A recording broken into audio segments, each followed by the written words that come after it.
Tres entidades se han reconocido en el momento actual como relacionadas con la ingesta de gluten.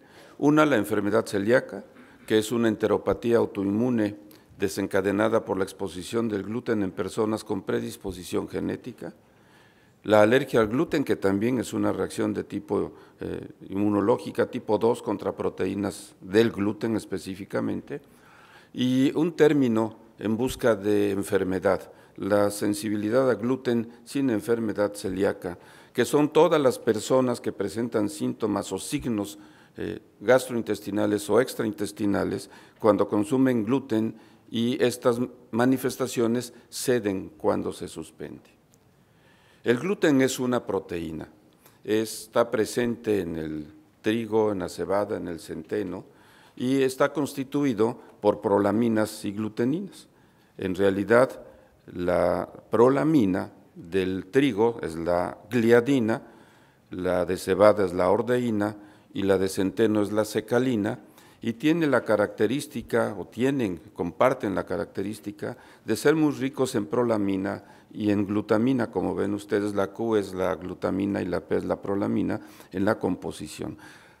Tanto a la ordeína como a la secalina le llamamos coloquialmente gliadinas, y a todo esto le llamamos gluten, para no andarnos confundiendo y separando de otras cosas. Y que es el antígeno de esta enfermedad autoinmune, tiene características especiales.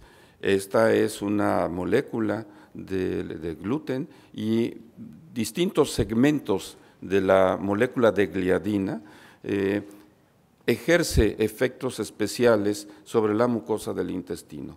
Algunos, como estos, son citotóxicos, otros inmunomoduladores, otros aumentan la permeabilidad intestinal y otros más pueden liberar directamente interleucinas, como en este caso la 8. Pero decía yo que hay una predisposición, o sea, no todas las personas van a tener enfermedad celíaca. Ya estoy hablando de la enfermedad celíaca. Entonces, la característica del huésped, la más importante para desarrollar la enfermedad, es la expresión de genotipos, de un genotipo especial, el HLA-DQ2 y el HLA-DQ8. Prácticamente todos los enfermos celíacos tienen alguno de estos dos. Por allí hay casos descritos de personas que estamos seguros que tienen enfermedad celíaca y que no son ni DQ2 ni DQ8, pero la mayoría, la inmensa mayoría de los celíacos van a tener DQ2 o DQ8. El problema lo tenemos en que el 45% de la población general también tenemos DQ2 o DQ8, y que de ese 45% solo un 2 o 3% van a desarrollar la enfermedad. En México, esto es un estudio que hicimos en el instituto, expresamos más, los celíacos expresan más DQ8, y lo expresan más porque en la población mexicana normal también expresamos más DQ8. En este pequeño estudio en particular, tomamos a 40 y tantos pacientes, son 49 pacientes que llegaron con diarrea crónica y sospecha de enfermedad celíaca. 30 sí tenían documentada la enfermedad celíaca y 19 no, y entonces se midieron los antígenos de histocompatibilidad, como ven ustedes en la tabla, el DQ2, el DQ3, DR4 y DQ3, que prácticamente la mayoría son DQ8, y entonces vimos que los pacientes con enfermedad celíaca tenían más expresión del DQ8, que está acá, que los que tenían diarrea y no tenían enfermedad celíaca, y el DQ2 fue prácticamente igual. Varias cosas importantes de este trabajo. El primero es demostrar que en nuestra población expresamos más DQ8, lo cual no es sorpresa. Pero la otra, que es muy importante, es que este DQ2 es el doble de lo que está descrito en población mexicana. Eso está bien, los celíacos mexicanos expresan más DQ2 que la población mexicana general, pero esto me pareció a mí muy importante. Un grupo de enfermos con síndrome de absorción intestinal deficiente, casi todos caracterizados por sobrecrecimiento bacteriano confirmado, expresan el doble de DQ2 que la población general. O sea, hay un factor de riesgo en una población distinta a la enfermedad celíaca que está jugando un papel importante en la fisiopatología de otra entidad que al menos en el instituto no es tan raro. De la fisiopatología. El desenmarañar la fisiopatología de un alimento particular es muy complejo. Y es muy complejo porque quien en su sano juicio come solamente gluten sin que tome, por ejemplo, una torta de tamal. O sea, la torta de tamal tiene algo más que gluten. ¿Quién desayuna solo pan? Está uno comiendo leche, etcétera, etcétera. Esto es, ¿quién viene aquí a comer langosta y no se toma un clamato y varias copas de vino? Entonces, ¿a qué le echamos la culpa de la cruda? Yo se la echo a la langosta y no a las copas de vino. Pero ese es el problema que hay. Vean ustedes esta diapositiva tan cargada pero tan útil para ver los mecanismos intrincados que tienen carbohidratos, lípidos, proteínas o químicos en los alimentos en causar problemas gastrointestinales. Aquí el gluten como proteína que es, y el trigo, acá, que tiene el gluten, que es la proteína, pero que tiene otras cosas que pueden causar síntomas, específicamente los carbohidratos, FODMAPs o los inhibidores enzimáticos. El asunto es que el gluten en personas normales aumenta la permeabilidad intestinal y solo en un porcentaje bajo de esas personas, esto es, los que tienen una predisposición genética especial, van a desarrollar la enfermedad. Esto se sabe en estudios recientes, que los fragmentos de gluten mal digeridos, los pedazos de gluten, de la molécula de gluten mal digerido, se unen en el enterocito con receptores específicos y alteran por mecanismos a través de sonulina la permeabilidad intestinal. Una vez que la permeabilidad intestinal está alterada, también entra todos estos péptidos por vía paracelular, no solo transcelular, sino paracelular.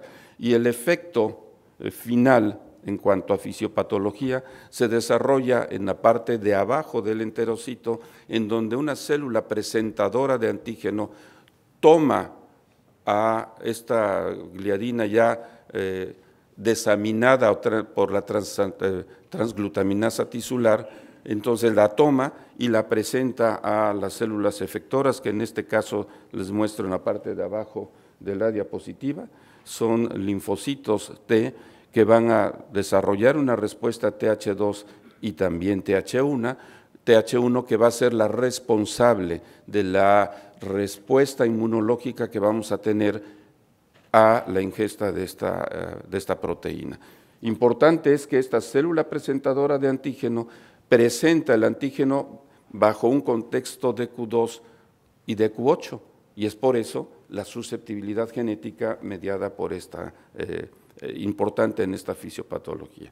La enfermedad celíaca es una enfermedad pues relativamente frecuente. Ayer discutíamos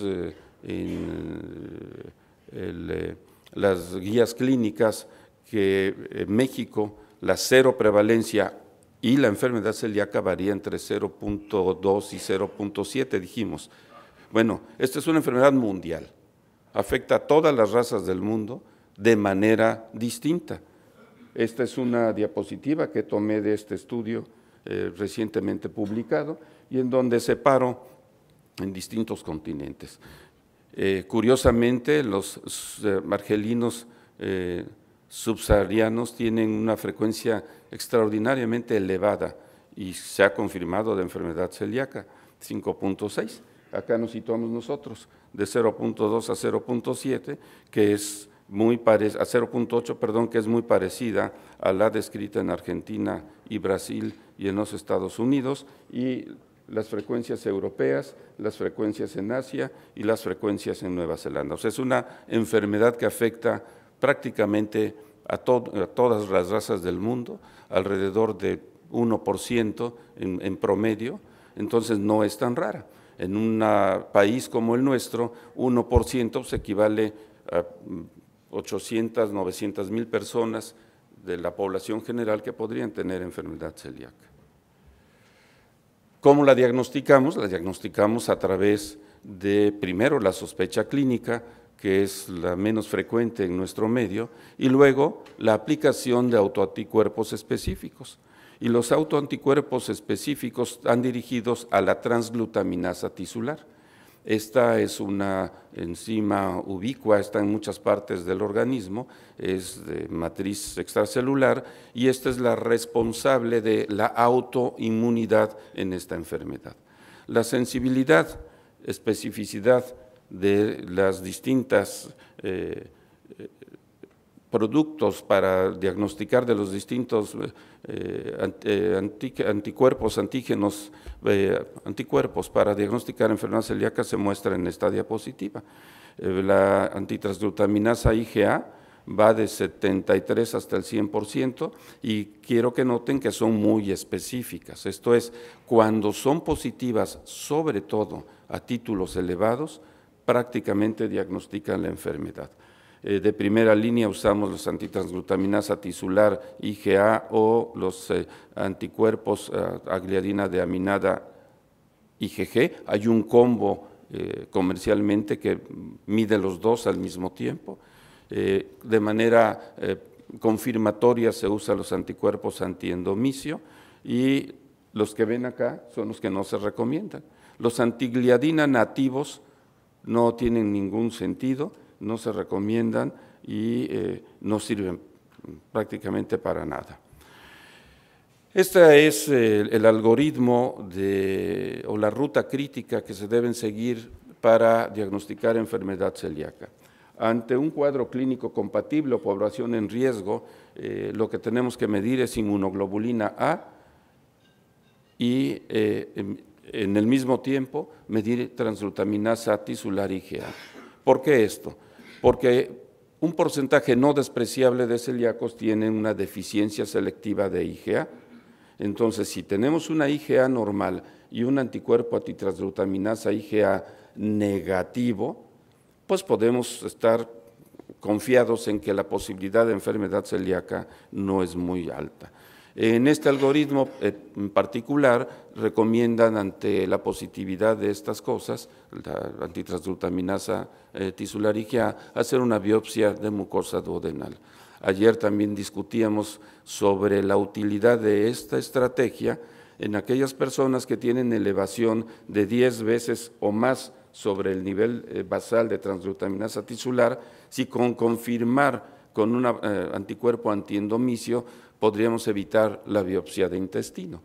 La verdad es que yo creo que la biopsia de intestino se debe seguir haciendo, es útil para establecer la severidad o la gravedad de la mucosa del duodeno y además va a ser muy útil para el diagnóstico en los casos que son seronegativos o en aquellos que van a ser resistentes al tratamiento dietético. El patólogo nos ayuda y nos ayuda mucho. Por ejemplo, vean ustedes, esta es una microfotografía de una paciente de nosotros donde tiene pues hiperplasia de criptas, achatamiento, ensanchamiento de las vellosidades y disminución. No hay tanta atrofia de vellosidad, pero está llena de linfocitos intraepiteliales y esos linfocitos intraepiteliales pintan en la inmunohistoquímica para CD8 y eso dicen los patólogos que es muy característico de enfermedad celíaca. El problema lo tenemos cuando venimos para este lado de la diapositiva, la poca probabilidad de enfermedad celíaca cuando esto es negativo, dependiendo o no de los niveles de la inmunoglobulina A. Aquí es donde interviene el hacer gliadina de aminada IgG y hacer la biopsia de intestino, y si los síntomas persisten hasta acá, medimos el HLA de Q2 o de Q8 de nuestro paciente. Sensibilidad al gluten, pongo trigo, sin enfermedad celíaca, es un concepto en busca de enfermedad. Y son personas que tienen síntomas abdominales y extraintestinales que se desencadenan por la ingesta de trigo o gluten, en personas que no reúnen criterios ni serológicos ni histológicos para ser clasificados como celíacos y en quienes hemos descartado alergia al gluten. Este es el grupo de pacientes que han aumentado enormemente el consumo de productos sin gluten en el mundo. Y lo hacen por motivos tan distintos como que es saludable, quieren perder peso, mejoran sus síntomas, y menos, muy pocos, son aquellos que tienen la enfermedad celíaca. Esto es, nuestro trabajo ahora, al menos en la clínica, es convencer a las personas que no tienen enfermedad celíaca, porque llegan, no doctor, yo tengo enfermedad celíaca, yo tengo sensibilidad al gluten, Djokovic la tenía y es campeón, yo quiero ser campeón, voy a llevar una dieta sin gluten para ser campeón. Yo no he podido pegarle a la pelota de tenis a pesar de haber hecho ya la dieta sin gluten. ¿Y de qué se quejan estos enfermos? Se quejan de síntomas parecidos a síndrome de intestino irritable, distensión, dolor abdominal y diarrea o dolor en epigastrio. Y se quejan de otras cosas, cansancios, decía el doctor Esquivel que en México quien no tenga cansancio le debíamos quitar el pasaporte. En toda historia clínica hay cansancio y fatiga fácil. Y tienen anticuerpos antigliadina nativos positivos. Y este es el problema. Con estos síntomas se sienten cansados, les duele la cabeza, les arden los dientes, les duele la oreja, les duele la articulación, se hacen una gliadina común y corriente, sale positiva y llegan a la clínica diciendo que son celíacos, o se nos ocurre hacer un estudio endoscópico y viene el diagnóstico de compatibilidad con enfermedad celíaca en una biopsia que probablemente no tenga muchas cosas. Estos pacientes, este es el grupo más grande de italianos, tienen síndrome de intestino irritable, intolerancia al alimento o alergia como diagnósticos primarios. Y el asunto es que el trigo es algo más que gluten. Y aquí es donde interviene el que son sensibles al gluten o son sensibles al trigo. Probablemente sean sensibles a otros componentes del trigo, como ven ustedes aquí, porque el trigo, la cebada y el centeno tienen fructanos y galactanos que caen dentro de otra moda actual, los FODMAPs. Llegan también a la clínica y dice, doctor, me tengo que quitar los FODMAPs. Los FODMAPs porque esos inflan y dan muchos problemas. Y entonces quieren algo así como esto para quitarse los FODMAPs y sentirse mejor. Y aquí el problema es más complicado porque hay que hacer todo esto para establecer un diagnóstico de certeza de si el paciente tiene o no esta sensibilidad al gluten. Y este es lo de Salerno. Aquí los pacientes que ya están con una dieta libre de gluten son seguidos por varias semanas. O acá, si ustedes sospechan esto, hay que prescribir una dieta que contiene gluten por 6 semanas y luego una dieta sin gluten por 6 semanas, pero sí mejoran. El problema es que hay que hacer retos doblemente a ciegas. Una semana gluten, una semana sin gluten, una semana gluten, una semana sin gluten, y entonces ver los síntomas de estos enfermos. Y si los síntomas mejoran cuando el enfermo está sin gluten, entonces se puede hacer el diagnóstico de sensibilidad al gluten sin enfermedad celíaca. En conclusión, hay 3 entidades de los trastornos relacionados con la ingesta de gluten: la enfermedad celíaca y la sensibilidad al gluten no celíaca, cuyas características he descrito o he tratado de describir ahora, y la alergia al gluten que se presenta en minutos, es más común en niños que en adultos, tiene una patogenia inmune y esta no tiene una enteropatía. Muchas gracias.